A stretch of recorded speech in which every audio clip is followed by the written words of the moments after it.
Olá!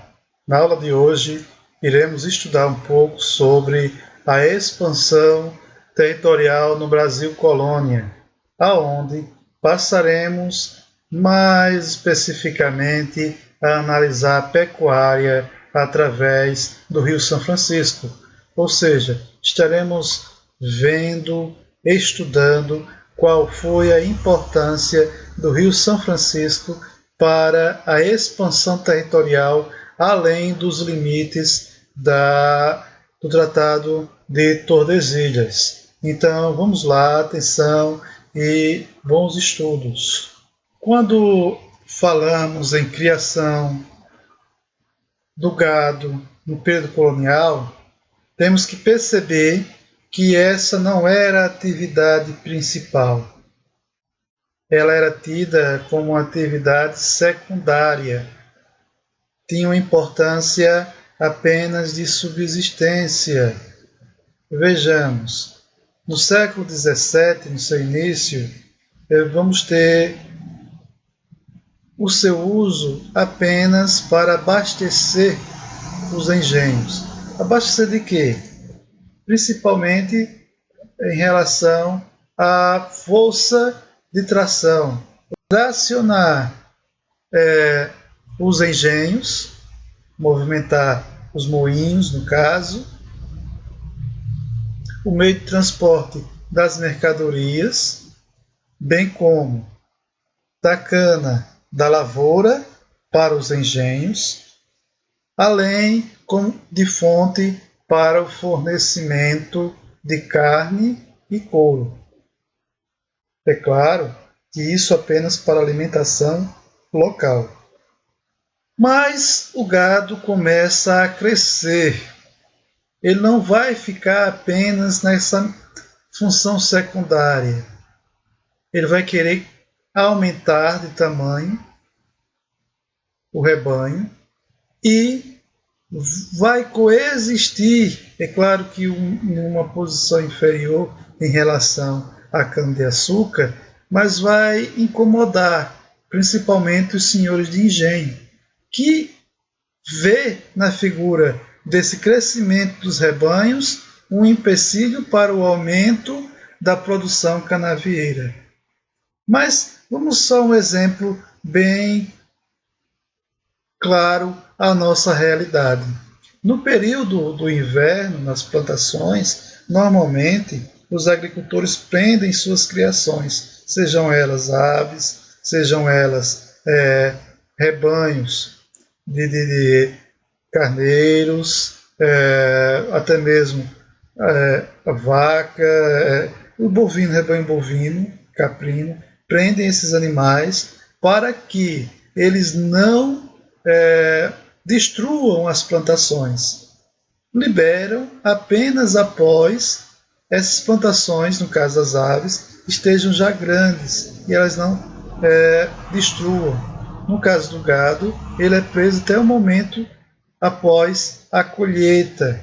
Se hoje é assim, naquela época, esse crescimento do gado bovino passou a incomodar, principalmente os senhores de engenhos, que viram obrigados a pedir ao rei de Portugal leis que proibissem a criação de gado ao longo do litoral, levando esses rebanhos a adentrarem no sertão brasileiro, principalmente ao longo dos rios, dentre estes o Rio São Francisco.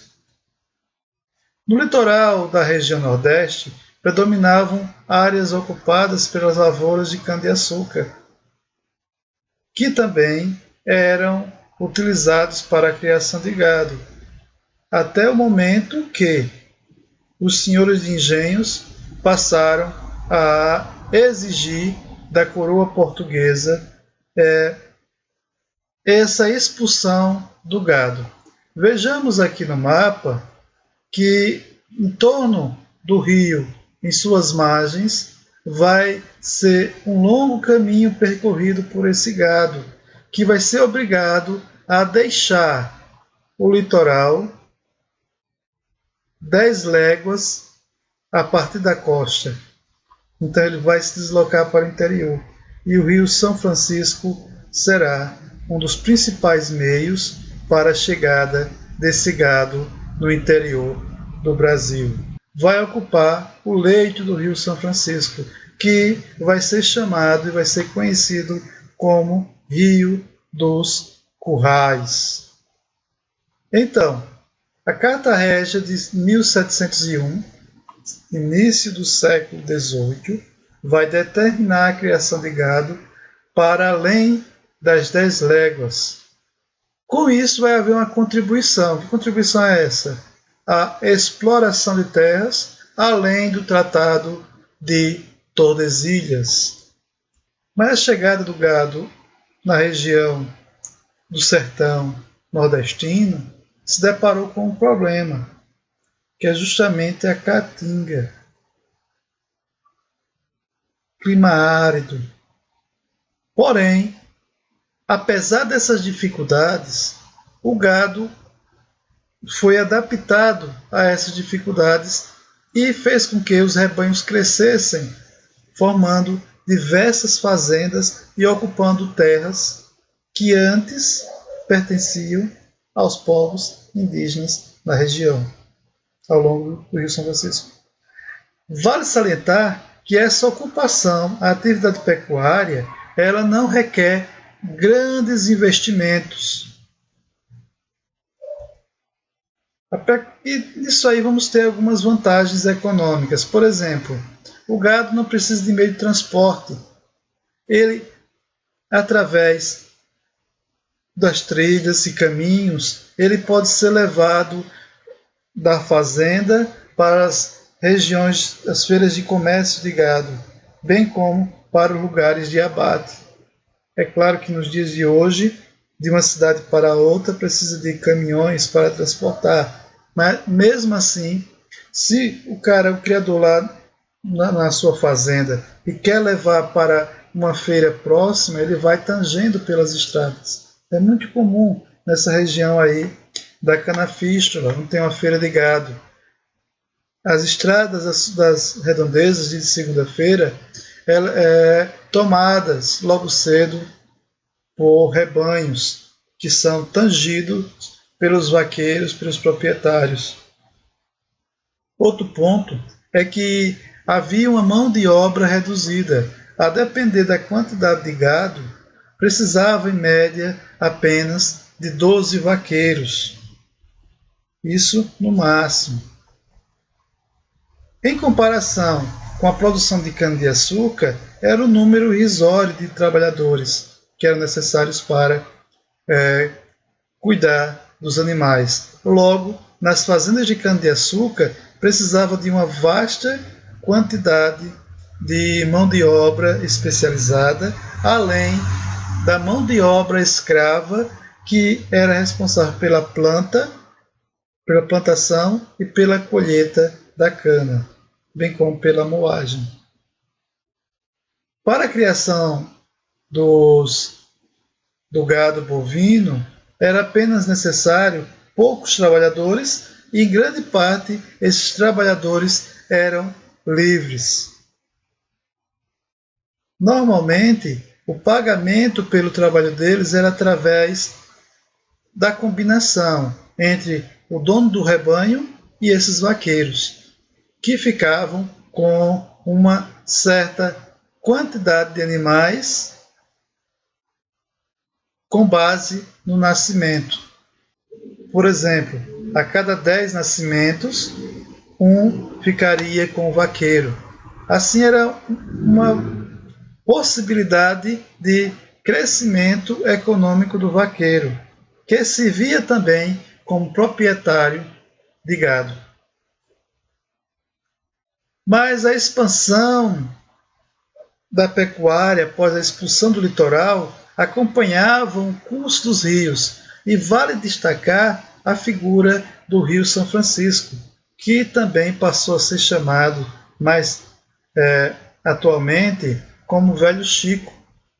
Mas naquele tempo ele já era conhecido como Rio dos Currais, devido à sua característica para este período que foi a chegada do gado e a quantidade de fazendas que se instalou à beira do Rio São Francisco.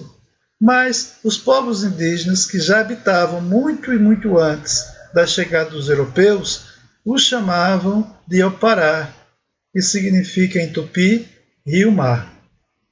Vale salientar que o Rio São Francisco é grande e já foi maior, mas devido ao assoreamento de suas margens, devido principalmente ao desmatamento da mata ciliar ao longo do rio, fez com que houvesse um desgaste de suas margens, um assoreamento, o crescimento de bancos de areia que impossibilita hoje ele se tornar um rio navegável.